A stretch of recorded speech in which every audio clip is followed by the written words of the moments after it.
क्या मिल रही है, मैं उस बात पे कर रहा था कि अक्रूर जी को बुला करके कंस झुक करके प्रणाम करता है, आओ हाथ में लाता है, आइए अक्रूर जी।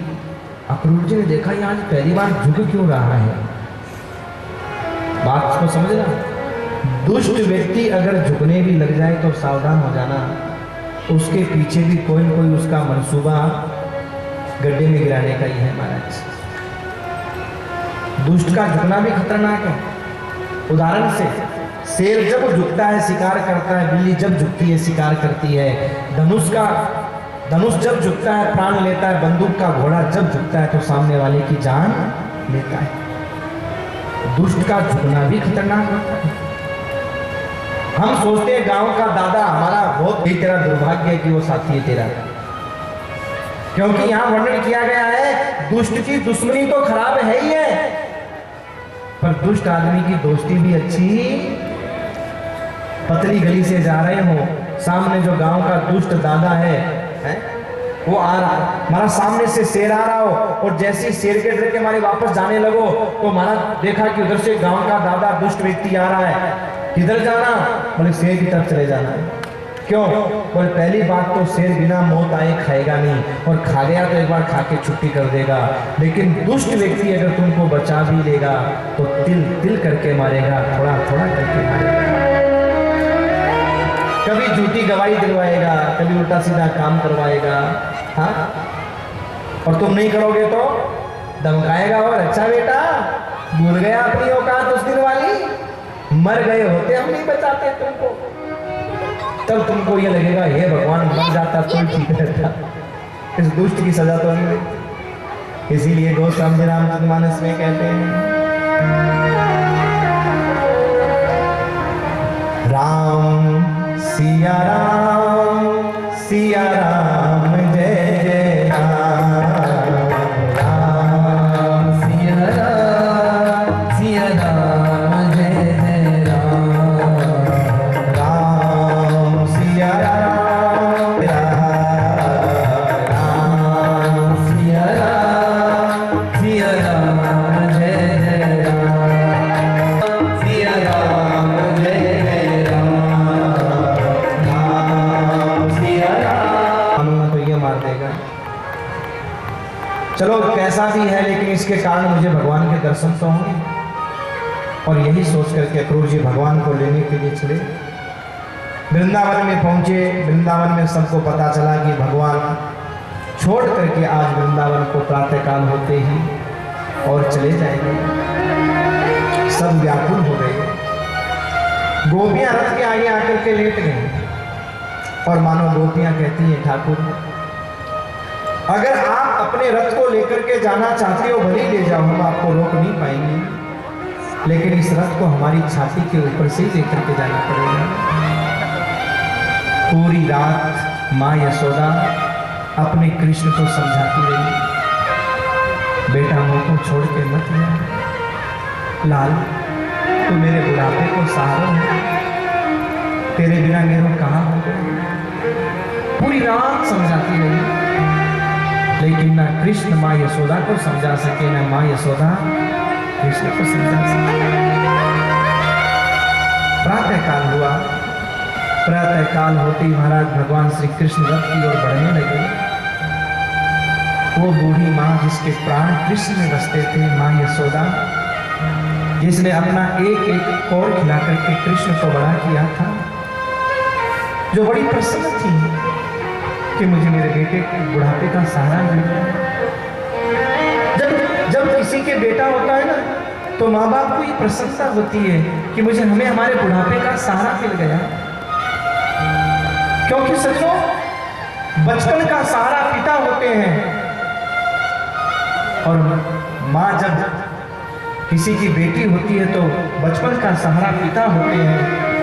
जब विवाह होता है उस माँ का, तो महाराज वो जवानी का सहारा पति होता है, और उसी माँ का बुढ़ापे का सहारा उसका बेटा। माँ यशोदा बड़ी प्रसन्न थी कि मुझे मेरा बुढ़ापे का सहारा मिला। इस बात को लेकर के दुखी हो रहा है कि कृष्ण मुझे छोड़ करके चला जाएगा, और भगवान श्री कृष्ण माँ समझ भी नहीं पाई। प्रातःकाल हो गया, न माँ यशोदा रात को सोई, न कृष्ण सोए। और सजनों, माँ यशोदा की आंखों की अश्रु धारा पूरी रात बहती रही, पूरी रात रोती रही। छोटे छोटे हाथों से कृष्ण 11 वर्ष के हैं, अपनी माँ के आंसू पोंछते रहे और माँ अपने बेटे के आंसू पोंछती रही। कभी गोद में बिठाती, कभी गले लगाती, कभी बाहों में भर लेती, बेटा मत जा, मत छोड़ कर। कन्हैया समझाती, माँ एक बार जाने दे। मैंने कभी शहर देखा नहीं माँ, मैं शहर देख कर क्या आना चाहता हूँ। मैया बोली, लाला तो को शहर मोती ज्यादा अच्छो लगे? बेटा तेरे में मेरे प्राण बसे हैं, तू ना समझे तो चला जाएगा लाला, तो मेरे प्राण कैसे थे? और सजनों, फिर भी जब प्रातः काल हुआ, कृष्ण रथ की ओर बढ़े, माँ यशोदा दौड़ पड़ी पीछे। ये कहते हैं, मत जा कन्हैया, मत जा कन्हैया, रोवे मैया, मत जा कन्हैया, रोवे मैया, मत जा कन्हैया, मत जा कन्हैया, मत जा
छुड़ा करके माँ हाथ पकड़ रही है, लाना मत जा। कल्पना करिए उस दृश्य की, एक बूढ़ी माँ जिसका बुढ़ापे का सहारा एकमात्र उसका बेटा, और महाराज उस बुढ़ापे की अवस्था में वो छोड़ करके जा रहा है। पूरी रात जो माँ सोई नहीं हो, जिसकी आंखों में नींद दूर दूर तक नहीं, अश्रुधारा माँ यशोदा की आंखों से बह रही है। लाला का हाथ पकड़ रही है। कन्हैया ने हाथ छुड़वाया माँ का, रथ की ओर बढ़ गए और जैसे ही हाथ छूटा हो, मानो माँ के प्राण छूट गए हो। माँ बेहोश होकर के बेहोश पड़ी हुई माँ की ओर कृष्ण ने देखा तक नहीं, क्योंकि भगवान को पता है अगर देख लिया तो मैं जा नहीं पाऊंगा, मैं वृंदावन को छोड़ नहीं पाऊंगा। आगे बढ़ गए। क्यों? आप कहोगे अरे परमात्मा तो ये शिक्षा देते हैं कि अपनी माँ की सेवा करो, अपनी माँ का कहना मानो, अपनी माँ के पास रहो। ये मेरे ठाकुर ने इतनी निष्ठुरता क्यों धारण की? सजनों, भगवान हमें शिक्षा देते हैं, सारी दुनिया एक तरफ, जन्म देने वाली पालने वाली माँ एक तरफ। लेकिन सजनों, जन्म देने वाली, पालने वाली माँ से भी दुनिया में कोई बड़ा है तो वो है हमारी मातृभूमि।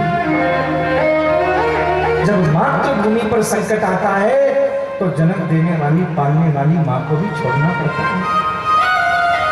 आज मेरे ठाकुर वृंदावन को छोड़ करके कोई अपनी खुशी से नहीं जा रहे हैं।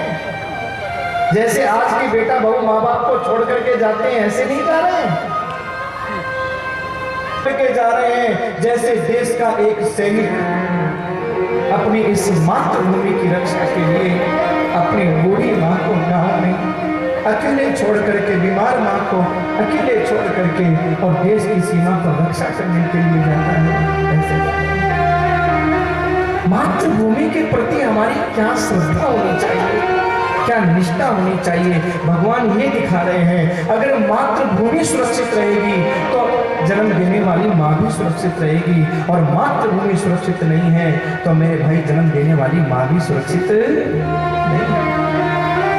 हमारे देश के जो वीर नौजवान जो सीमा के ऊपर महाराज पहरा देते हैं, जो अपने प्राण न्यौछावर करते हैं, जिनकी बदौलत आज हम यहाँ बैठ करके कथा सुन रहे हैं। जब देश में हम लोग दिवाली का उत्सव मनाते हैं, मिठाई खाते हैं, पटाखे चलाते हैं, उस समय मेरे देश के वीर जवान सीमा पर गोलियां महाराज खाते हैं और खून की होली खेलते हैं। उनकी भी कोई बूढ़ी माँ होगी घर में, उनके भी छोटे बच्चे होंगे, उनकी भी कोई विवाह लायक बहन होगी घर में जो इंतजार करती होगी, उनकी भी कोई पत्नी होगी भाई जो इंतजार कर रही होगी। हम लोग देश में जिनकी बदौलत दिवाली मना पाते हैं, नमन करते हैं ऐसे वीरों को। जब देश में थी दिवाली वो खेल रहे थे होली, हम सब बैठे घरों में वो खेल रहे थे होली, हम सब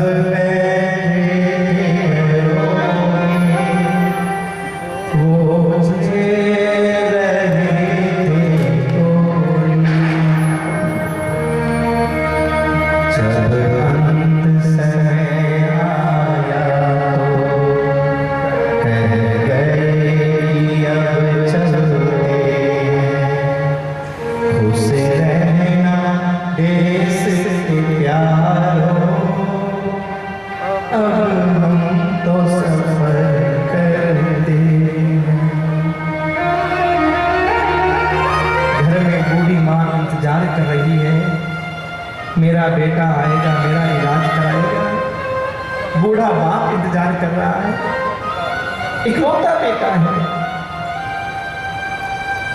पर सजनों बेटा नहीं आया। तिरंगे में लिपटी हुई बेटी की लाश आई। सोचिए, छोटा सा उसका बेटा है, सैनिक का, अपनी माँ से बार बार पूछता है, माँ पिताजी दीपावली पर नहीं आए, दीपावली पर नहीं आए, तूने श्रृंगार नहीं किया, मिठाई नहीं बनाई, पटाखे नहीं लाए। माँ कुछ नहीं बोल रही है, चुप चुप। माँ तू बोल क्यों नहीं रही है? और इतने में तिरंगे में लिपटी हुई लाश जब घर में प्रवेश शहीद थी, वो तिरंगे में लिपटी हुई जब लाश घर में प्रवेश करती है, बेटा समझ जाता है और रोती हुई माँ के आंसू पहुंच करके कहता है, माँ तू रो मत, नहीं चाहिए मुझे मिठाई, नहीं चाहिए मुझे पटाखे, मैं अपने पिता के चरणों की सौगंध खा करके कहता हूँ, माँ तेरे चरणों की सौगंध खा करके कहता हूँ, जिन दुश्मनों ने मेरे पिता के सीने पर गोली चलाई है, बड़ा होकर के मैं भी सीमा पर जाऊंगा और उन दुश्मनों के सीने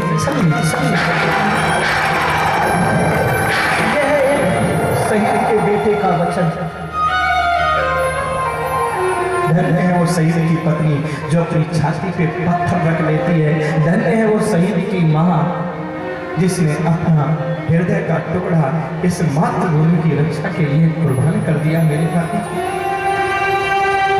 थी खून से लथपथ काया, फिर भी बंदूक उठा के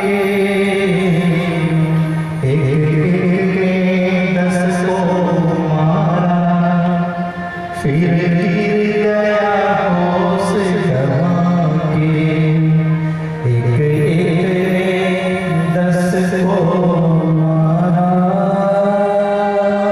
फिर गिर गया होश गंवा के। जब अंत समय आया तो कह गए कि अब चलते हैं, खुश रहना देश के प्यारों, अब हम तो सफर करते हैं। जिसने देश के लिए अपना बलिदान दिया है मेरे भाई, उसका बहुत बड़ा महत्व है। कभी भी वीर शहीद की पत्नी को अगर कोई तकलीफ हो गांव में, तो चाहे तुम कितने भी लड़े हो, कितने भी झगड़े हो, पर अपनी दुश्मनी भुला करके उसकी सहायता करना, क्योंकि उसके पति का बहुत बड़ा योगदान हमारे देश के लिए है। उसके बच्चे अगर भूखे हैं या पढ़ाई से वंचित रह रहे हैं, तो ये सबसे बड़ा पुण्य का काम है कि उसके बच्चों की पढ़ाई ना रुके, क्योंकि अपने आप को देश के लिए समर्पित करना बहुत बड़ा कार्य है। आज मेरे परमात्मा भी अपनी मातृभूमि मथुरा को कंस के हत्याचारों से आजाद कराने के लिए और सजनों अपनी रोती हुई माँ बेहोश माँ यशोदा को छोड़ करके रथ में बैठ गए। अक्रूर जी से कहा, अक्रूर जी रथ को चलाओ। अक्रूर जी ने जैसी रथ की रस्सियों को खींचने की कोशिश की, घोड़े हिनहिनाते हुए खड़े हो गए, चले। भगवान ने कहा, अक्रूर रथ को चलाओ। तो अक्रूर जी ने कहा, प्रभु एक बार आंखें उठा करके तो देखो, रथ चलाएं कैसे? क्यों? रथ के सामने तो सारी गोपिकाएं लेटी हुई थी और मानो कह रही थी, अक्रूर अगर तुम्हारे हृदय में इतनी ही क्रूरता आ गई है तो ले जाओ हमारी छाती के ऊपर से इस रथ को ले जाओ। पर अक्रूर के हाथों में वो ताकत नहीं कि इस रथ को गोपियों की छाती के ऊपर से ले जा सके। घोड़ों में वो ताकत नहीं जो उन गोपियों को अपने पैरों से पार कर सके। मेरे भाई, भगवान रथ से नीचे उतरे, गोपियों को समझाने लगे, गोपियों हट जाओ रथ के आगे से। गोपियां कहती हैं, एक बात बताओ, क्या? प्रेम पाना न था, दिल लगाना न था, हे मुरारी क्या कहूँ मेरे बाके बिहारी, वो क्या कहूँ मेरे बाके बिहारी।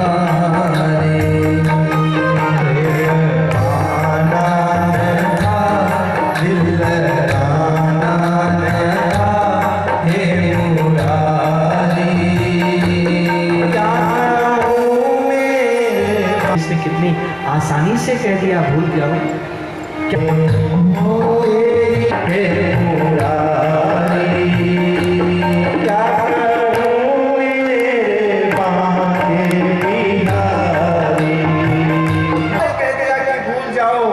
पर क्या भूलना इतना आसान है?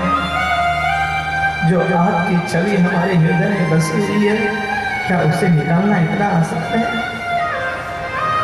भगवान कहने लगे, देखो गोपिकाओं, प्रेम उसे नहीं कहते कि हम सामने, प्रेम में लेना नहीं होता। गोपिकाओं, प्रेम में सिर्फ देना होता है। प्यार जो दुनिया वाले करते हैं वो प्यार नहीं है। प्यार वो है जहां लेने की कोई चाहत नहीं है, सिर्फ देने की चाहत है। और जहां लेने और देने की चाहत हो जाती है वो प्यार नहीं, वो व्यापार होता है। दुकानदार ग्राहक से कुछ चाहता है, ग्राहक दुकानदार से कुछ चाहता है।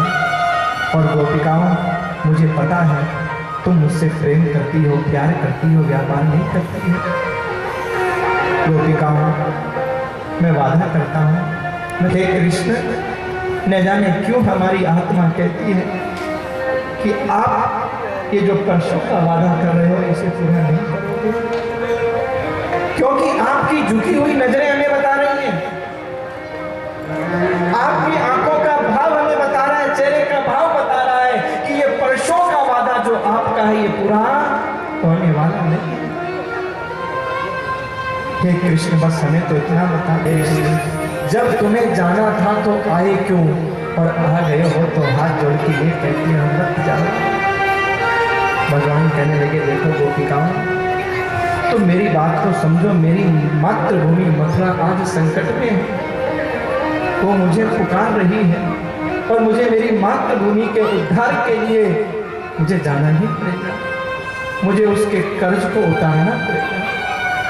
अगर आज मैंने अपनी मातृभूमि को बुला दिया तो आने वाली पीढ़ियां अपनी मातृभूमि के प्रति क्या भाव रखेंगी। गोपिकाएं रोती हुई कहने लगी, कृष्ण, हम जानती हैं हम आपको नहीं रोक पाएंगे, क्या हक है हमारा जो आपको रोकेंगे। अरे जो अपनी पालने वाली माँ यशोदा के लिए नहीं रुका, जो बेहोश पड़ी माँ यशोदा को छोड़ करके आगे बढ़ गया, वो हमारे लिए क्यों रुकेगा। जानते हैं, पर कृष्ण, हम आपको रुकने की बात तो नहीं कहती, पर इतना जरूर कहती हैं, भले जा रहे हो तो जाओ, पर एक काम हमारा करो। क्या? जा रहे हो तो जाओ कन्हैया, लेकिन इतना रहम करते जाओ। जा रहे हो तो जाओ कन्हैया, लेकिन इतना रहम करते जाओ। जा रहे हो तो जाओ कन्हैया, जा रहे हो तो जाओ कन्हैया, लेकिन इतना रहम करते जाओ। लेकिन इतना रहम करते जाओ।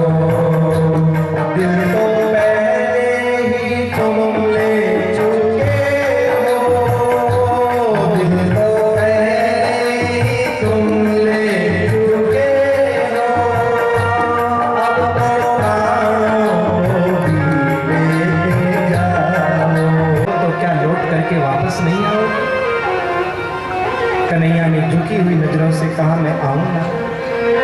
गोपिकाएं कहती हैं, कृष्ण, ये तुम्हारी झुकी नजरें बताती हैं कि तुम्हारी बात में सच्चाई नहीं है।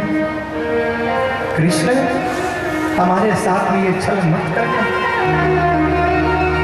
क्योंकि आप नहीं जानते कि आप हमारे प्राणों के भी प्राण हैं। हम अपने प्रेम की परीक्षा दे रहे हैं, पर परीक्षा का मतलब ये नहीं कि आप हमारे प्राणों के भी प्राण को छीन कृष्ण, एक वादा हमसे करके जाओ। क्या?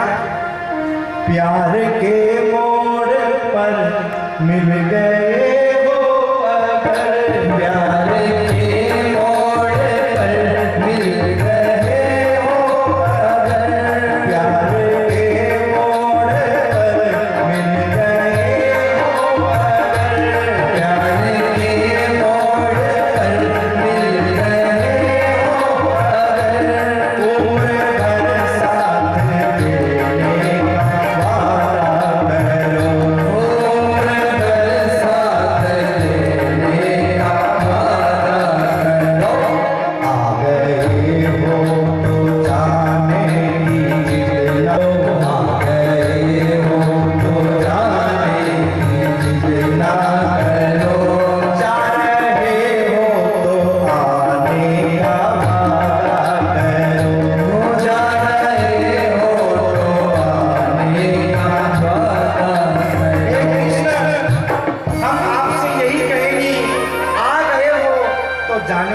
जिद मत करो, और अगर जा रहे हो तो आने का सच्चा वादा करो।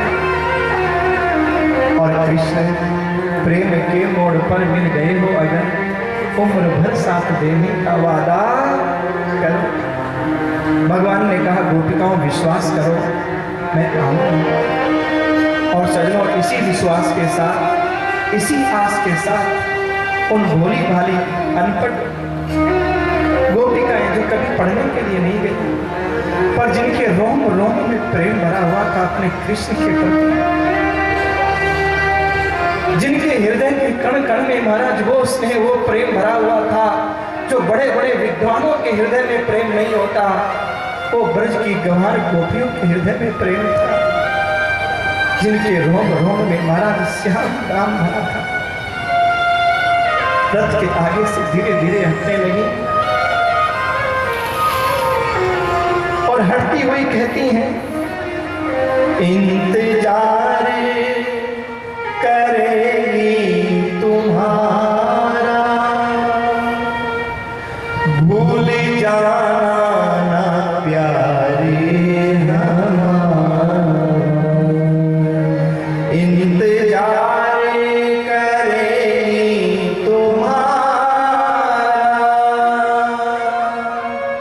भूल जाना ना प्यारे हमारा। जाते जाते हमारे हृदय में अपनी सूरत बसाते हो जाओ। जा रहे हो तो जाओ कन्हैया, लेकिन इतना रहम करते जाओ। गोपिकाएं रथ के आगे से हट गई, पर सजनों गायों ने आकर के रथ को घेर लिया।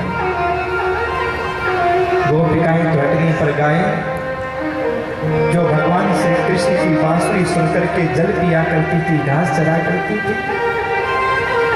सजनों गाय पशु नहीं होती, गाय अपने मालिक के प्रति बड़ा प्रेम रखती है। अगर मालिक बीमार हो जाए तो गाय चारा चढ़ना बंद कर देती है। आज की भी साधारणता है, अगर मालिक पर आपत्ति आती है तो गाय खूंटा तोड़ा करके खुद महाराज अपने आप को आगे करने के लिए प्रस्तुत कर देती है। जब आज की सुबह सुबह चहका करते थे, आज सुबह से कोई चहकने की आवाज तक नहीं आई। आज वृंदावन में पक्षियों के चहकने की आवाज नहीं आई। आज पक्षी भी रो रहे हैं। वो मृग जो भगवान की बांसुरी सुना करते थे, उन मृगों ने भी भगवान के आकर के घेर लिया, वो भी रो रहे हैं। विचार करो मेरे कृष्ण ने श्री धाम वृंदावन को कैसे छोड़ा होगा, इतने प्रेमियों के हृदय को कैसे तोड़ा होगा, कैसे अपने हृदय पर पत्थर रखे होंगे। भगवान श्री कृष्ण गौ माता के पास में जाकर के गौ माता को प्रणाम करके कहते हैं, हे गौ माता मुझे माफ कर देना, मैं आपकी सेवा नहीं कर सका, पर इस धरती के उद्धार के लिए, मेरी मातृभूमि के उद्धार के लिए आज मुझे आपको छोड़ करके जाना पड़ रहा है। हे गौ माता मुझे आशीर्वाद दो, इन दुष्टों का संहार करते हुए मैं आपके दूध की लाज को बचा सकूं, दूध को लजा करके नहीं आऊं। हे गौ माता मुझे आशीर्वाद दो। और मानो जब भगवान ने चरण छू करके गौ माता से ऐसी प्रार्थना की, तो गौ माता ने कृष्ण के सर पे अपनी गर्दन को रखते हुए और अपने कदमों को पीछे किया। भगवान का रथ आगे बढ़ा। राधा रानी कुछ नहीं बोल रही है। राधा रानी ने भगवान से कुछ नहीं कहा, क्योंकि राधा ने परीक्षा के लिए ही मान लिया है कि मेरा जन्म ही परीक्षा के लिए हुआ है। राधा तो अपने मन में सिर्फ भगवान से इतना ही पूछना चाह रही थी कि कृष्ण बस इतना बात के चला जाओ कि मेरा गुनाह क्या है जो मुझे छोड़ करके जा रहे हैं।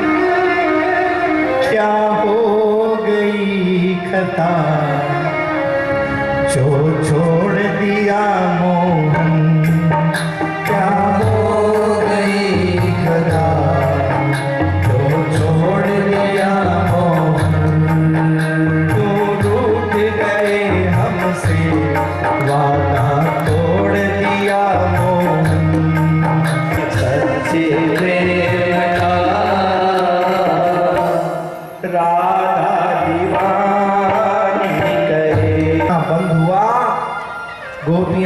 घुटना टेक करके बैठी तो राधा रानी खड़ी खड़ी बेहोश हो गई, आंखों से अश्रुपात हो रहा है। गोपिकाएं जिस रास्ते से रथ गया है उसकी ओर देखती हुई कहती हैं, हाय अक्रूर ब्रज चंद को ले गए, मेरी राधा किशोरी को दुख दे गए, मेरी राधा किशोरी को दुख दे गए। अब करेगा जतन जो मिले नंदन, श्याम मधुवन चले, श्याम मधुवन चले। इस मौत से बचने के लिए आज तक इतने, और इसके बाद में भगवान धोबी का उद्धार करते हैं, माली भगवान को माला पहनाते हैं, दर्जी पर कृपा करते हैं, और भगवान कुब्जा के चंदन को लगाते हैं, कोयलियापीड़ नाम के हाथी को मारते हैं, सभा में प्रवेश करते हैं। सभा में जितने भी लोग बैठे हुए थे, जिसके जैसे भाव थे भगवान के वैसे ही उन्होंने दर्शन किए। हे परीक्षित, जिसका जैसा भाव था वे उसी भाव से भगवान के दर्शन उन्होंने सभा में किए।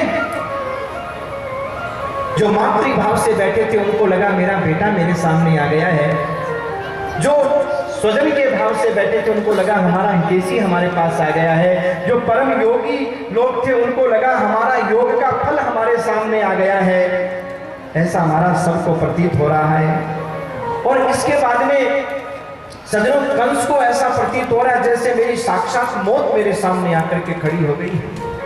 सल कौशल मुष्टिक चाणक्य बड़े बड़े मल महाराज वहां लड़ने के लिए तैयार हैं, और कृष्ण और बलराम दोनों अखाड़े में कूद करके सल कौशल मुष्टिक चारों कूट नाम के उन मलों को वहीं मिटा देते हैं।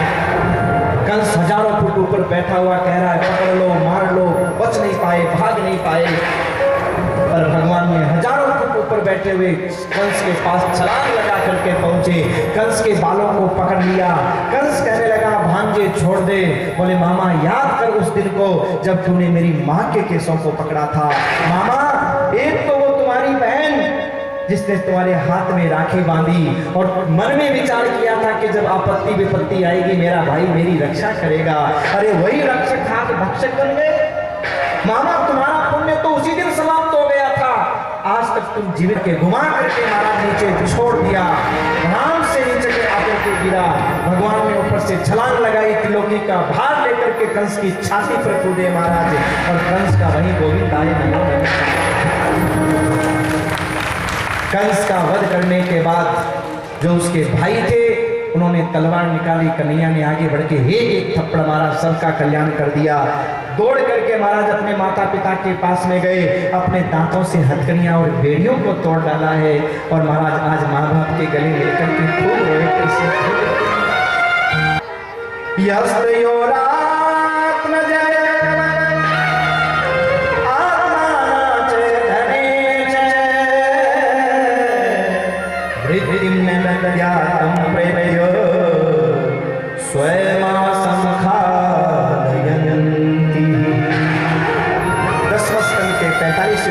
छठवां श्लोक भगवान स्वयं कह रहे हैं कि जो पुत्र अपने माता पिता की तन मन धन से सेवा नहीं करता और छोटी छोटी बातों पर छोड़ करके महाराज खुद तो होटलों में शरबत पीता है, पिकनिक पार्टी मनाता है, और माँ बाप गांव में पड़े पड़े रोटियों को रोते रहते हैं।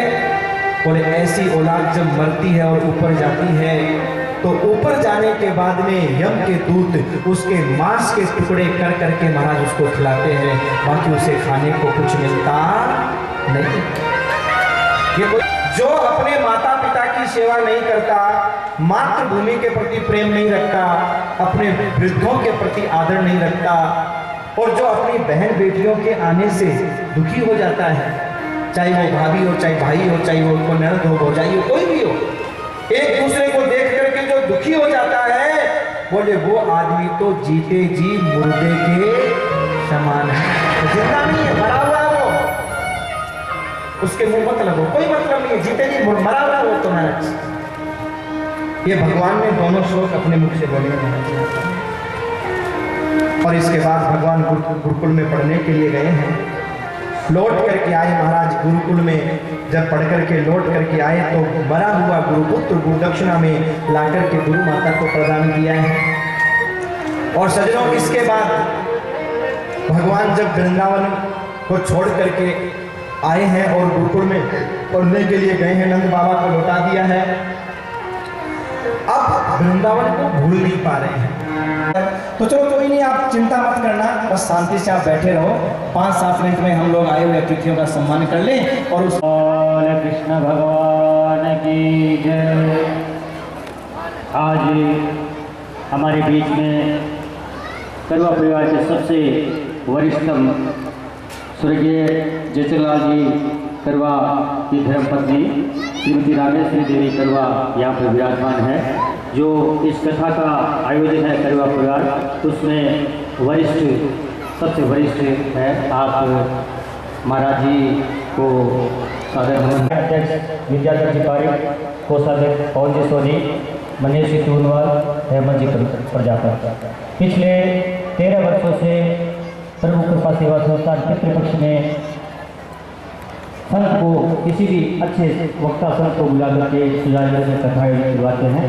तो वे महाराज जी को साफा सोल ओढ़ा करके सम्मानित करने पधारे हमारे बीच। अध्यक्ष प्रभु कृपा सेवा संस्थान श्रीमान विद्याधर जी पारिक, कोषाध्यक्ष श्री पवन जी सोनी, मनीष जी टूनवाल एवं हेमंत जी प्रजापति। आपसे गंडेड़ी से राजू जी, धोलिया से श्रीमान केसाराम जी प्रजापति, आप पधारे।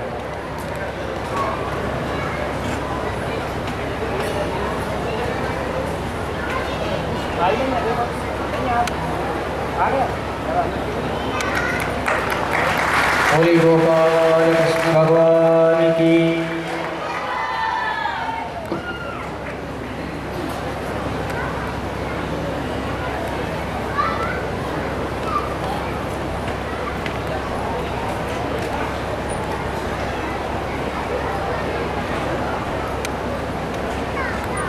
हमारे बीच में श्रीमान शंकरलाल जी दायमा विराजमान है। श्रीमान शंकरलाल जी दानीज, उनसे भी निवेदन कि आप भी कृपया पधारे और महाराज श्री से आशीर्वाद ग्रहण करें। इसी क्रम में हमारे जो करवा परिवार के विशेष अतिथि हैं, उनसे निवेदन है, श्रीमान भंवरलाल जी बिहारी जो दूधगढ़ से पधारे हैं, आपसे आग्रह कि कृपया मंच पर पधार करके पूज्य भैया जी से आशीर्वाद ग्रहण करें, उनका सम्मान करें। श्रीमान रामचंद्र जी तोसनीवाल जो श्याम मंदिर के आप ट्रस्टी है, आपसे निवेदन कि कृपया मंच पर पधार करके पूज्य गोविंद भैया जी से आशीर्वाद ग्रहण करें। संस्कृत महाविद्यालय के प्राचार्य जी श्रीमान हेमंत जी, आप भी पधारे और भैया जी से आशीर्वाद ग्रहण करें। हेमंत जी, हेम जी सोनी, श्रीमान हेम जी सोनी से निवेदन कि आप भी कृपया पधारे और महाराज से आशीर्वाद ग्रहण करें। श्रीमान रामावतार जी चोटिया, आप भी कृपया मंच पर पधारे। श्रीमान रामावतार जी चोटिया। इसी क्रम में श्रीमान महावीर जी बंसिया, आप भी पधारे और भाई जी से सम्मान प्राप्त करें, पूज्य भैया जी से। श्री श्याम जी गगड़, श्री श्याम जी गगड़ एवं पवन जी भंडारी, ये राम श्याम की जोड़ी है। श्याम जी गगड़ पवन जी भंडारी से निवेदन कि आप कृपया मंच पर पधारें और पूज्य गोविंद भैया जी से आशीर्वाद ग्रहण करें। श्रीमान दुर्जन सिंह जी जो आसोदा से पधारे हैं, आपसे भी निवेदन कि कृपया मंच पर पधार करके पूज्य भैया जी से आशीर्वाद ग्रहण करें। श्रीमान विनोद जी पीपलवा सुजानगढ़ से पधारे हैं, आप भी पधार करके और भैया जी से आशीर्वाद ग्रहण करें।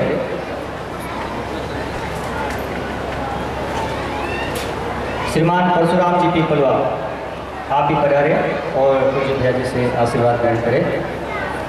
रामचंद्र जी तोसनीवाल जो श्याम मंदिर के आप ट्रस्टी हैं, भैया जी का स्वागत कर रहे हैं।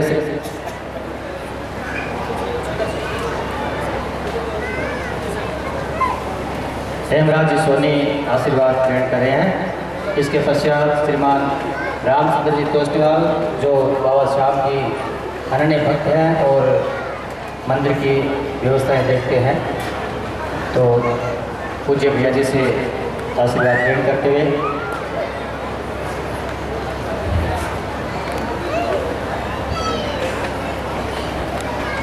पूज्य भैया जी की ओर से काकी जी को प्रसाद वितरण किया जा रहा है।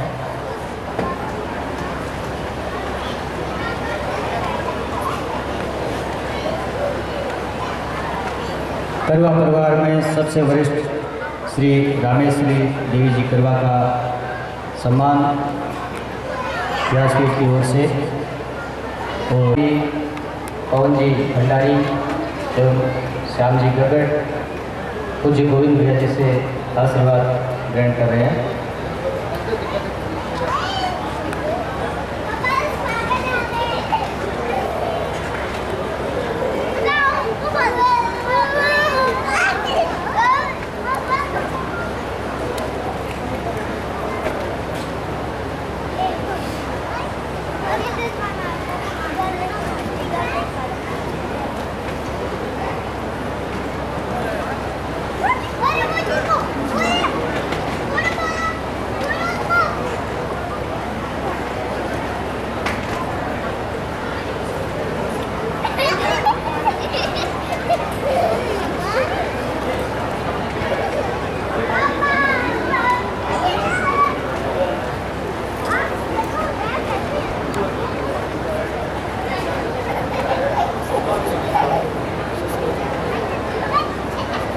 श्रीमान गुलाब जी सारड़ा से निवेदन कि कृपया मंच पे पधार करके पूज्य भैया जी से आशीर्वाद ग्रहण करें। श्रीमान गुलाब जी सारड़ा।